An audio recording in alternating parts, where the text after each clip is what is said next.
Ada presiden pakai ijazah palsu, biarin atau hukum? Biarin atau hukum? Tanya Pak Bupati kita.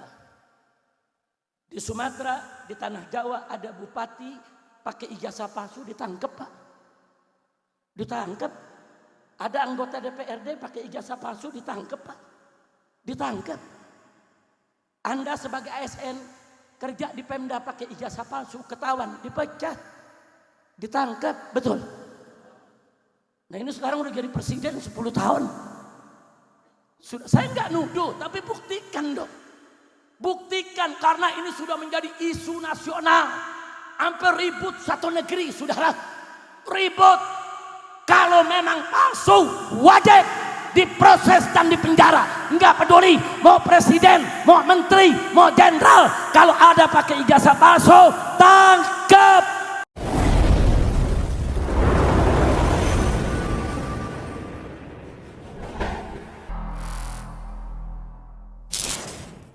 Dan ini nggak boleh terjadi lagi di negeri kita. Siapapun yang bersalah, mau Habib, mau Kiai, mau ajengan, mau presiden, mau menteri, mau pejabat, siapapun yang salah, tidak ada yang kebal hukum di negeri kita. Betul?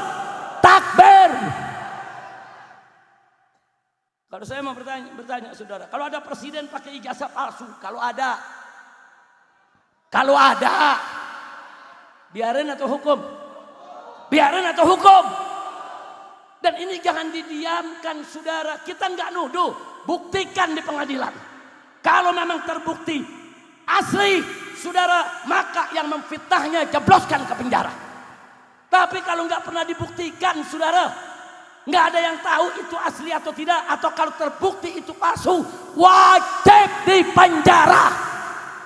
Betul? Tanya Pak Bupati kita.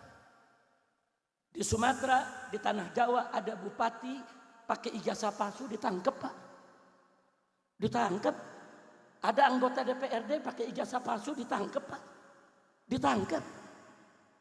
Anda sebagai ASN kerja di Pemda pakai ijazah palsu, ketahuan, dipecat. Ditangkap, betul. Nah ini sekarang udah jadi presiden 10 tahun. Sudah, saya nggak nuduh, tapi buktikan dong. Buktikan, karena ini sudah menjadi isu nasional. Hampir ribut satu negeri, saudara. Ribut. Kalau memang palsu, wajib diproses dan dipenjara. Nggak peduli mau presiden, mau menteri, mau jenderal. Kalau ada pakai ijazah palsu, tangkap. Setuju tidak? Takbir. Saya mau tanya, setuju tidak? Setuju tidak? Enak aja, bupati pakai ijazah palsu ditangkap. Saudara, ASN pakai ijazah palsu ditangkap, saudara. Ada tentara ketahuan pakai ijazah palsu dipecat, saudara. Polisi pakai ijazah palsu dipecat, saudara. Nah ini presiden kok pakai, kalau benar pakai ijazah palsu tidak dihukum, rusak kita punya negeri, saudara. Nah mudah-mudahan ke depan itu ada kejelasan. Amin. Ya Rabbal Alamin. Saya mau tanya semua di sini, cinta keadilan? Cinta keadilan? Siap menegakkan keadilan? Takbir. Yang terakhir, yang kelima. Udah 4 tadi ya. Sekarang yang keberapa? Yang kelima. Saudara, tadi sudah kita bilang, negara kalau mau bangkit tidak bangkrut, satu, jangan banyak maksiat. 2, jangan dipimpin sama orang bodoh. 3, jangan pilih pejabat yang tidak punya kemampuan di bidangnya. 4, tegakkan keadilan. Jangan biarkan kezoliman. Nah yang kelima, kata Ibn Khaldun, saudara. Ini Ibn Khaldun ini bapak sosiologi dunia, saudara. Beliau mengatakan, kalau negara sudah bergantung kepada pajak, itu menandakan negaranya sakit. Dan itu negara akan bangkrut, saudara. Artinya bukan nggak boleh mungut pajak, bukan nggak boleh. Tapi jangan kelewatan. Bukan nggak boleh. Pemerintah tuh ngambil pajak bahkan perlu untuk membangun, saudara.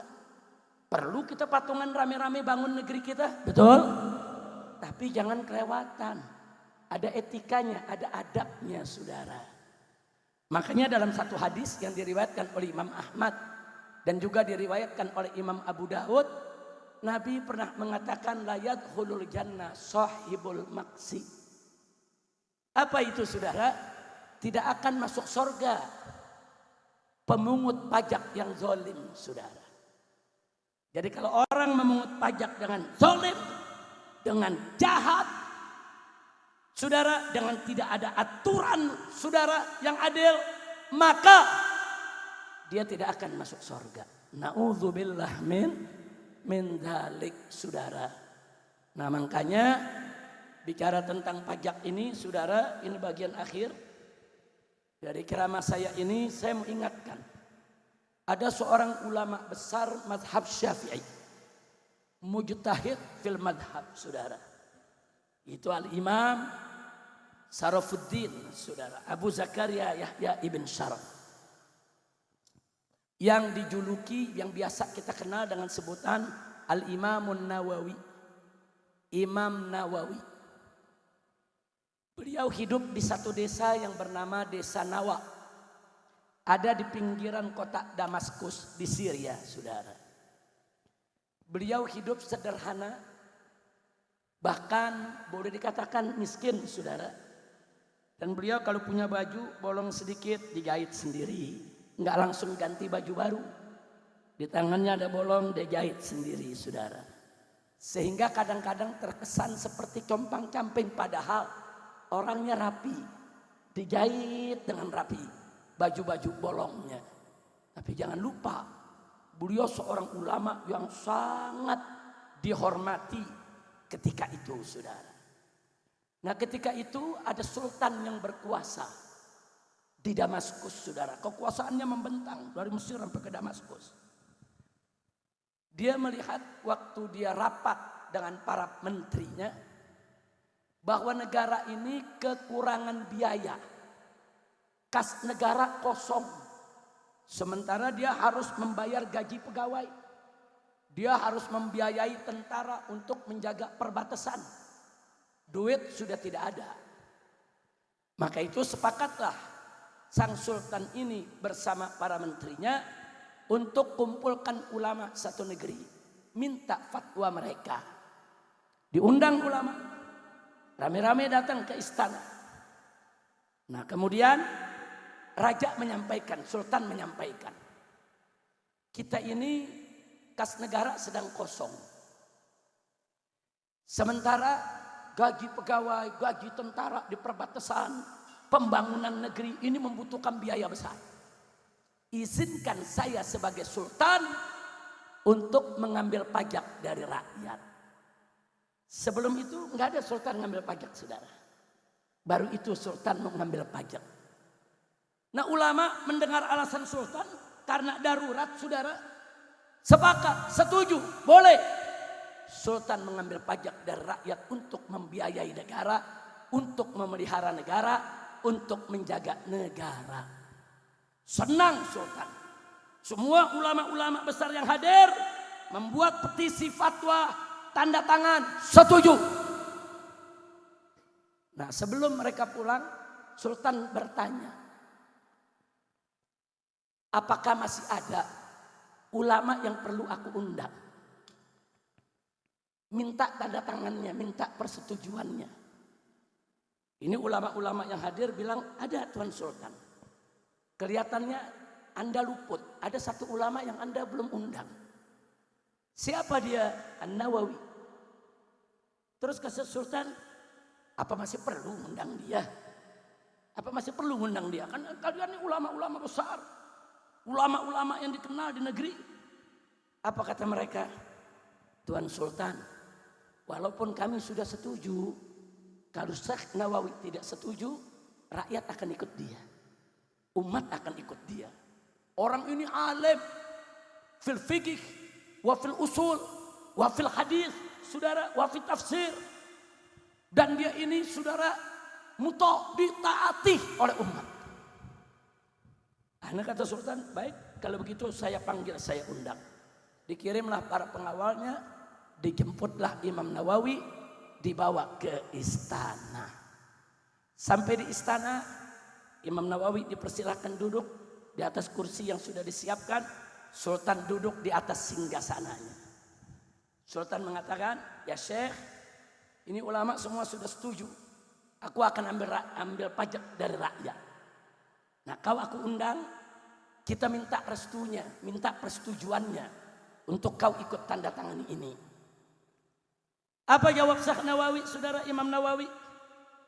Tuan Sultan, saya siap mendukung fatwa ini. Saya siap menandatangani petisi ini.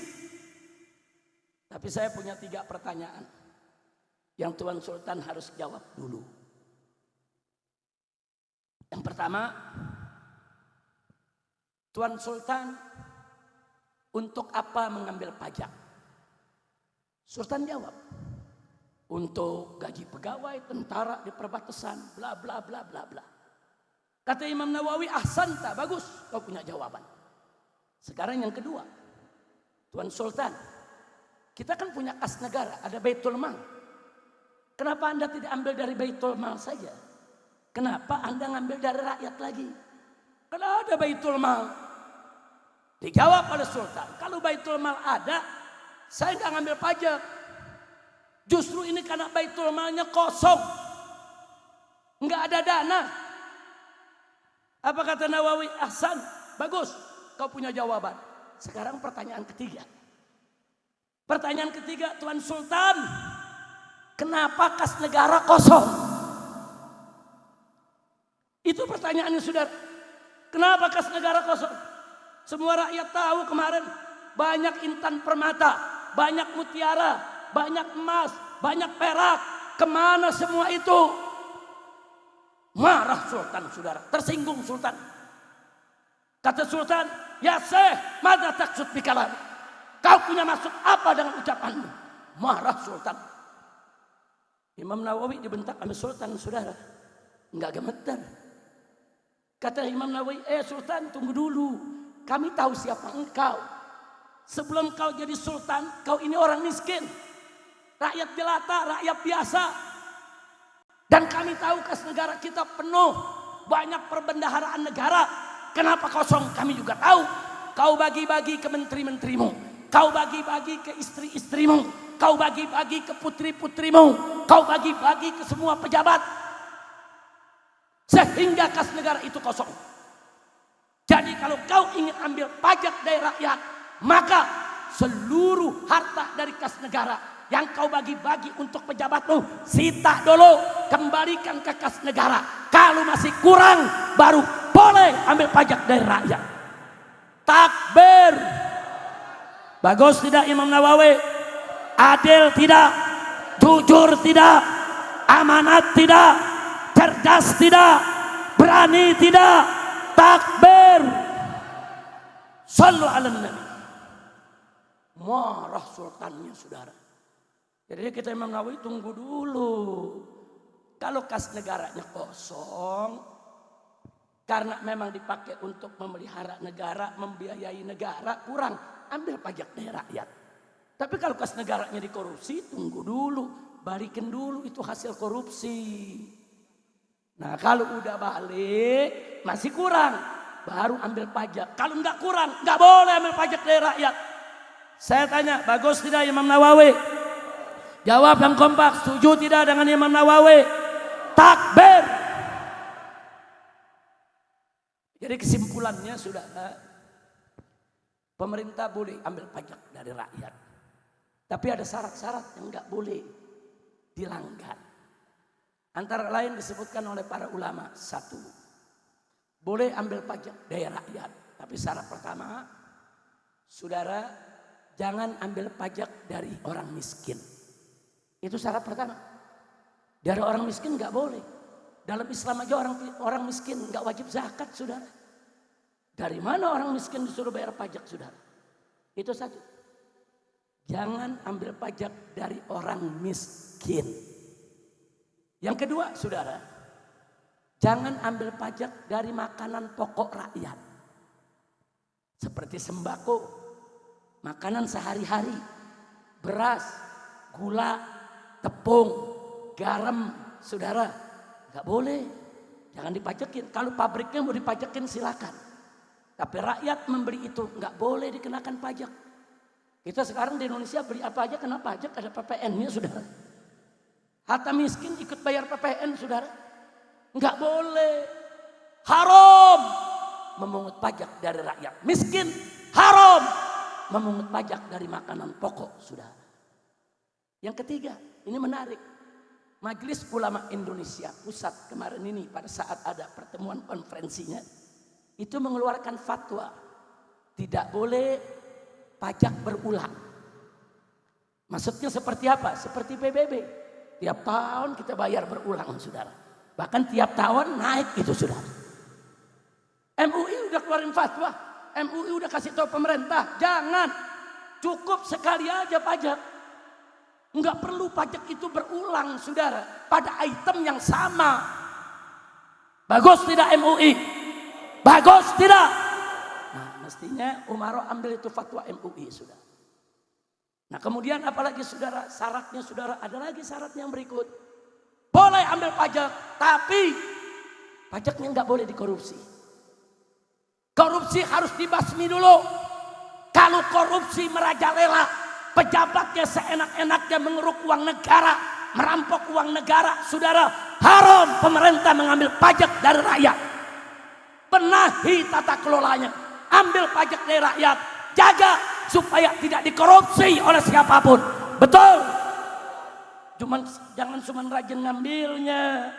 Ini harta rakyat, ini milik rakyat, jaga, nggak boleh dikorupsi oleh siapapun, saudara. Yang berikutnya syaratnya bukan hanya korupsi, nggak boleh dihambur-hamburkan. Sudah betul pemerintah meneriakan efisiensi, tapi sayang dalam praktek implementasinya di mana-mana masih ada pemborosan. Betul? Betul? Nah, jadi saudara, pajak itu ada syaratnya. Bukan nggak boleh. Pemerintah ngambil pajak dari rakyat boleh, sangat boleh. Tapi jangan dilanggar, dia punya syaratnya. Kira-kira jelas tidak? Saya tanya semua di sini, jelas tidak? Saya mau tanya, kalau rakyat miskin dibebaskan dari pajak, setuju tidak? Setuju tidak? Kalau makanan pokok dibebaskan dari pajak, setuju tidak? Kalau pajak jangan dikorupsi, setuju tidak? Pajak jangan dihambur-hamburkan, setuju tidak? Fatwa MUI pajak nggak boleh berulang pada item yang sama, setuju tidak? Dukung MUI, takbir. Nah, saudara, akhirnya saya mau contohkan kejahatan pajak, boleh? Udah malam, nggak lapar bu, nggak hujan lagi nih. Lanjut, saudara. Nih pajak nih salah satu pajak yang kelewatan. Mau tahu gak? Mau tahu? Ada orang kerja di perusahaan pemerintah atau di swasta, gajinya kena pajak, betul? Dia ngambil gaji, udah potong pajak. Dia ridho. Begitu pulang ke rumah, dia mampir ke minimarket, dia belanja. Nah, begitu belanja, dihitung di kasir, ada pajaknya gak? Ada. Dia bayar lagi pajak. Tuh dari gaji dia tadi tuh, dia bayar lagi pajak. Udah berapa kali itu pajak? 2. Terus dia pulang ke rumah, bininya nyaranin, mas, kita kan mau beli rumah. Nabung deh, nabung. Disuruh nabung di bank. Ada pajaknya gak? Ada lagi pajak tabungan. Orang disuruh nabung tapi dipajekin.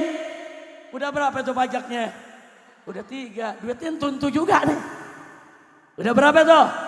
3. Nah, begitu tabungannya udah penuh, dia beli tanah. Nah, ada pajak pembelian gak? Kena gak? Kena pajak pembelian, saudara. Nggak main-main, dia bayar lagi tuh pajak. Begitu udah bayar pajak pembelian, dia dapat surat tanah. Tiap tahun kena PBB gak? Kena lagi. Saudara, udah berapa kali itu pajak? Udah 5. Habis begitu dia bangun rumah kecil-kecilan. Bayar IMB, betul. Bayar izin macam-macam, betul. PBB-nya naik karena ada bangunan. Waktu tanah kosong kan murah, waktu ada bangunan naik. Kena pajak lagi. Udah berapa kali pajak? 6. Udah, saudara, begitu 6, dia meninggal. Hartanya jadi warisan, kena lagi pajak waris. Udah berapa kali pajak? 7 warisan kena pajak lagi. Astagfirullahaladzim. Dia bayar udah warisan, anak-anak dapat warisan. Anak-anak dapat warisan, saudara. Untuk dapat warisan bagaimana, saudara? Ya udah, tanahnya jual aja, duitnya bagi-bagi. Dijual itu tanah, kena pajak gak? Kena pajak lagi. Saudara, begitu kena pajak, dibagi waris kena pajak. Udah berapa tuh pajaknya? 9. Karena ada pajak penjualan itu tadi tuh. Betul? Betul? Udah sekarang udah dapat, masing-masing dapat. Masing-masing anak beli tanah lagi. Kena pajak lagi gak? Nah jadi kalau semuanya serba pajak bagaimana? Dan Bapak Ibu mesti tahu ya, APBN Indonesia 80% dari pajak. Nah sekarang kita bertanya, tambang kita kemana? Emas kita kemana? Perak kita kemana? Nikel kita kemana? Gas kita kemana? Kemana? BUMN kita kemana? Kok 80% dari pajak? Sisanya kemana? Dikorupsi. Satu jaksa aja 74 kilo emasnya. Itu belum yang lain tuh ketahuan. Baru atur yang ketahuan, saudara.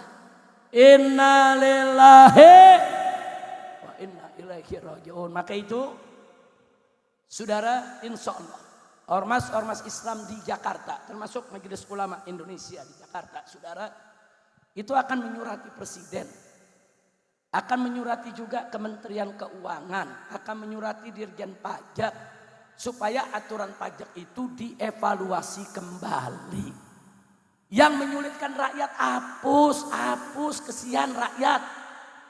Kadang-kadang orang dagang kaki 5 berubah, saudara. Dagangannya diobrak-abrik, saudara. Alat-alatnya diambil, disita, saudara. Iya, dia mungkin salah. Dia dagang di trotoar, bener dia mungkin salah. Tapi jangan begitu dong, dia rakyat miskin. Dia rakyat miskin. Bela dong, kasih arahan. Didik Pak, Bu, nggak boleh dagang di trotoar. Jadi di mana Pak? Sini, kita kasih tempat khusus ibu bisa dagang. Begitu dong, kesian, nangis saya Bu. Kalau melihat ada orang dagang, orang miskin. Sampai begitu rupa. Tanah-tanah rakyat yang digusur. Orang seenaknya ditindas, haram. Nggak boleh, nggak boleh. Makanya di sini saya senang. Bapak Bupati kita, saudara, bersatu dengan ulama.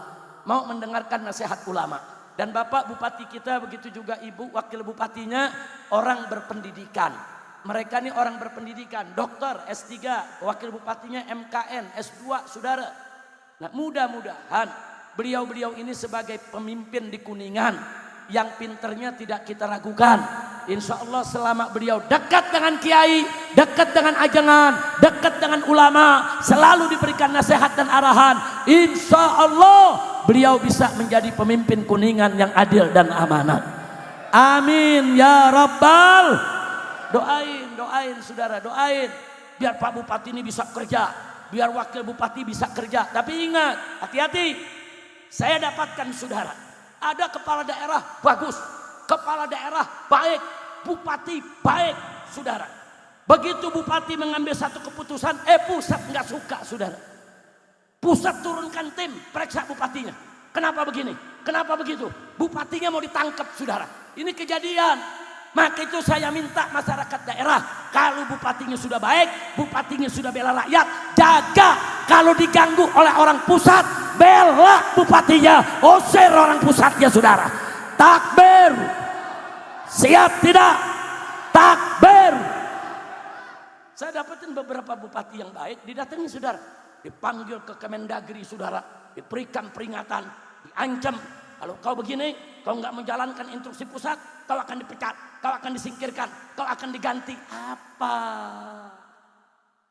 Jadi kalau orang baik dimusuhin.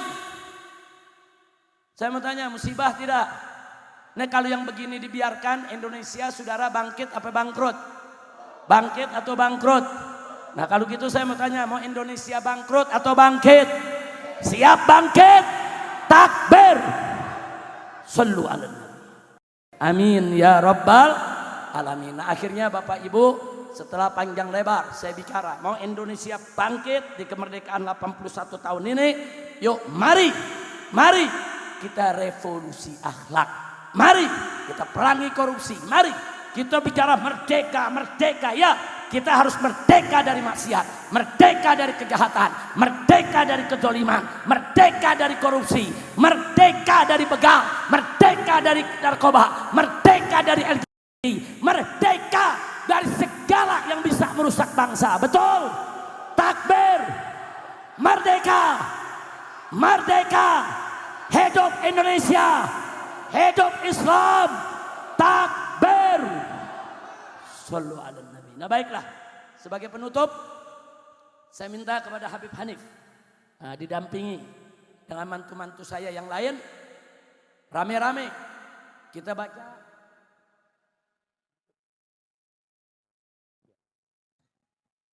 Jadi rame-rame Habib Hanif nanti sama beberapa mantu saya membawakan beberapa qasidah. Baik itu qasidah tentang aksi bela Islam, apakah itu selawat Badar saudara. Dan nanti penutupnya juga kita nyanyikan kembali lagu 17 Agustus.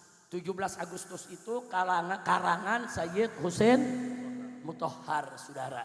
Yang ngarang lagu 17 Agustus itu Ba'alwi saudara. Habib turunan Nabi. Nah, jadi jangan mau kita diadu domba.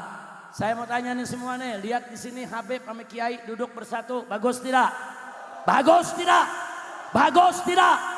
Nah, maka itu saya minta tolong Pak Kiai, tolong habaib semuanya di sini, dan tolong Pak Bupati satukan habaib dan para kiainya, para ajangannya.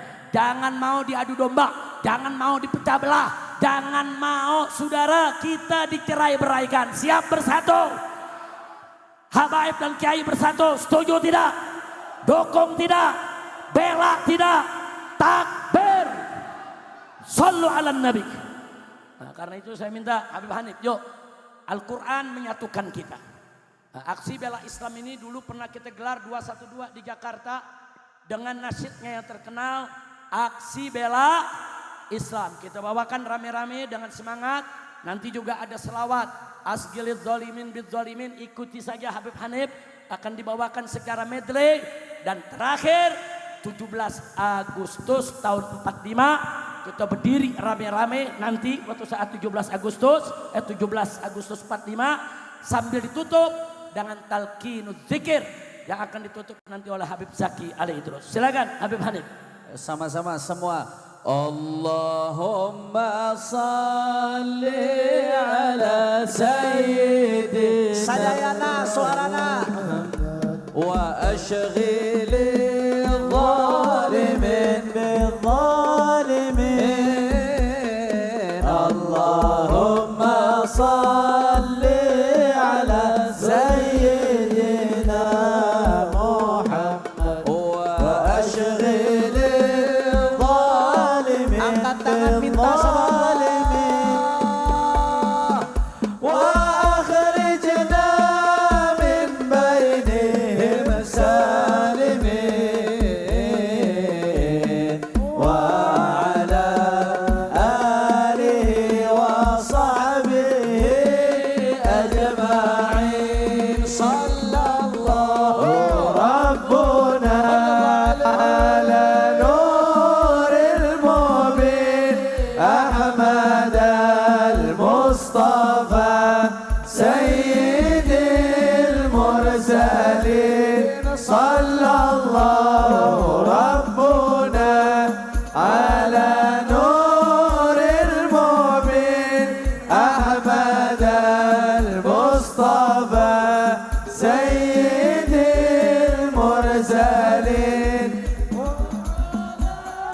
Ali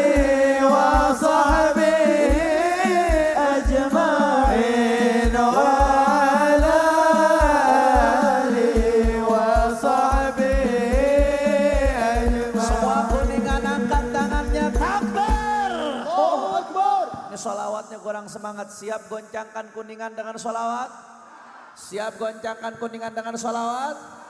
Sambil solawatan nanti ada sunduk yang akan diedarkan oleh panitia untuk mendukung dakwah daripada panitia pada hari ini.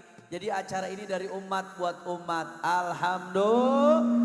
Lagi-lagi lanjut, siap goncangkan kuningan dengan solawat. Semua angkat tangannya, takbir.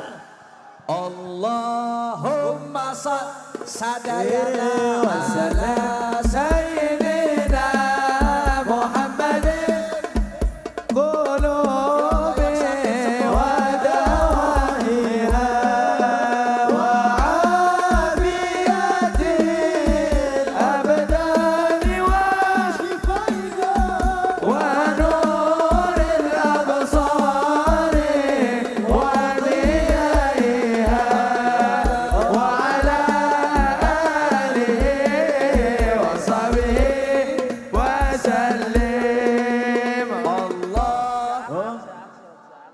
Dipersilakan panitia, gelar sorban panitia yang ditugaskan. Ya Allah, yang sakit sembuhkan ya Allah, yang punya hajat kabulkan ya Allah. Berkat solawat kuningan makin berkah ya Allah. Wa nuril wa dhiyaiha wa ala alihi wa sahbihi. Al-Quran imam kami, Al-Quran pedoman kami, Al-Quran petunjuk kami, Al-Quran satukan kami, Al-Quran imam kami, Al-Quran pedoman kami, Al-Quran petunjuk kami, Al-Quran satukan kami. Aksi bela Islam, aksi bela Islam, aksi bela Islam, Allah Allahu Akbar. Aksi bela Islam, aksi bela Islam, aksi bela Islam, Allah Allahu Akbar. Allahu Akbar. Angkat tangannya semua, semua. Allahu Akbar, Allahu Akbar, Allahu Akbar, Allahu Akbar, Allahu Akbar, Allahu Akbar. Al-Quran imam kami, kurang kompak. Al-Quran kami, petunjuk. Al-Quran petunjuk kami, satukan. Al-Quran satukan lagi semuanya. Al-Quran imam kami, pedoman. Al-Quran pedoman kami, petunjuk. Al-Quran petunjuk kami, satukan. Al-Quran semua angkat tangannya semua. Semua aksi bela Islam, aksi bela Islam, aksi bela Islam, Allah Allahu Akbar. Aksi bela Islam, aksi bela Islam, aksi bela Islam, Allah Allahu Akbar. Allahu Akbar, Allahu Akbar, Allahu Akbar, Allahu Akbar, Allahu Akbar, Allahu Akbar. Semua berdiri, berdiri semuanya. 17 Agustus tahun 45, itulah hari kemerdekaan kita. Hari merdeka nusa dan bangsa, hari lahirnya bangsa Indonesia. Merdeka, sekali merdeka tetap merdeka. Lama ayat pasti dikandung badan. Kita tetap setia mempertahankan Indonesia. Kita tetap setia membela negara kita. 17 Agustus tahun 45.